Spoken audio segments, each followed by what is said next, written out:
Bonjour, je suis Priscilla Butin, je suis psychologue clinicienne, superviseure et facilitatrice EMDR Europe. Je tiens tout d'abord à remercier l'ensemble de l'équipe de la FTD pour l'organisation de ces 2 journées autour des avancées et des défis de la clinique. Je vais pour ma part vous présenter un atelier qui consiste à vous montrer l'articulation entre la théorie polyvagale de Stéphane Porges, que je vous présenterai, avec la théorie de la dissociation structurelle de la personnalité d'Onno van der Hart, Cathy Steele et Elert Nirenius. Cette articulation, je dirais, est le fruit de ma pratique, travaillant depuis bientôt une vingtaine d'années avec les personnes polytraumatisées survivantes d'enfance difficile. L'un des défis que nous rencontrons, c'est comment permettre à ces personnes, ces patients qui traversent une bonne partie de leur existence avec une énigme essentielle sur eux-mêmes, qui est parfois d'avoir réussi à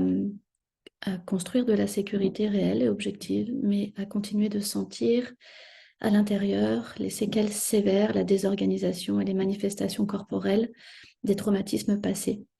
Donc, Bessel van der Kolk nous dit le corps donne le score, et partant de cette observation,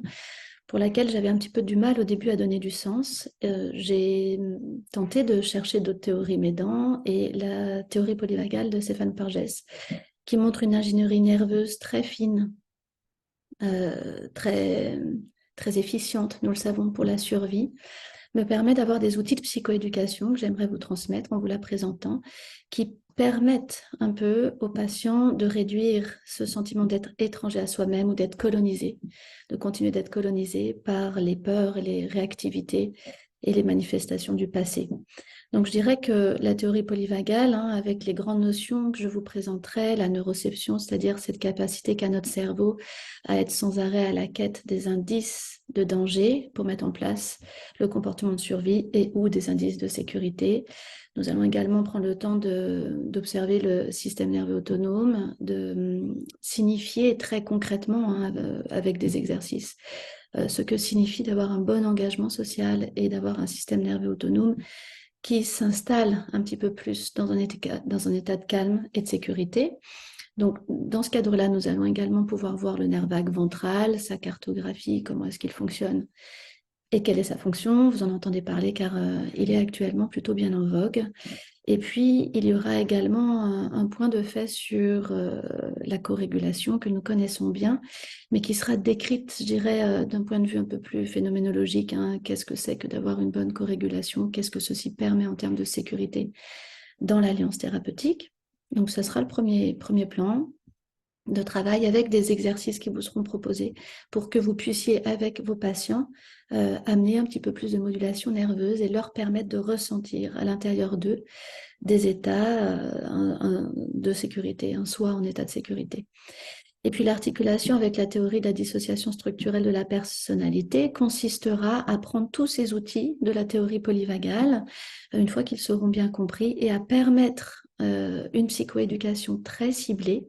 avec cette idée effectivement que la fragmentation continue d'être maintenue par ces réactions énigmatiques qui génèrent de la haine de soi, de la détestation de soi, et qui peuvent mettre en difficulté nos espaces thérapeutiques et arrêter et ne pas permettre la pérennité du soin, alors qu'il y a par ailleurs de grandes avancées dans l'assimilation des traumatismes. Donc dans ce cadre-là, il y aura des présentations de situations cliniques avec des systèmes internes et je vous montrerai comment est-ce que j'articule la théorie polyvagale pour favoriser, je dirais, dans tous les niveaux de la personnalité, des états de sécurité, une capacité un peu meilleure à exercer de la curiosité en étant calme à l'égard de soi pour identifier toutes les modulations du système nerveux autonome qui ont été enregistrées et tenter d'amener une régulation ciblée et un apprentissage meilleur de soi et des capacités à ressentir à l'intérieur de soi, à l'extérieur de soi et au sein de chaque partie, un état de sécurité qui va favoriser un attachement interne, constructif, bienveillant, et qui va permettre d'ouvrir le travail thérapeutique à l'intégration des vécus traumatiques avec un peu plus de sécurité. Je vous remercie pour votre attention et à bientôt.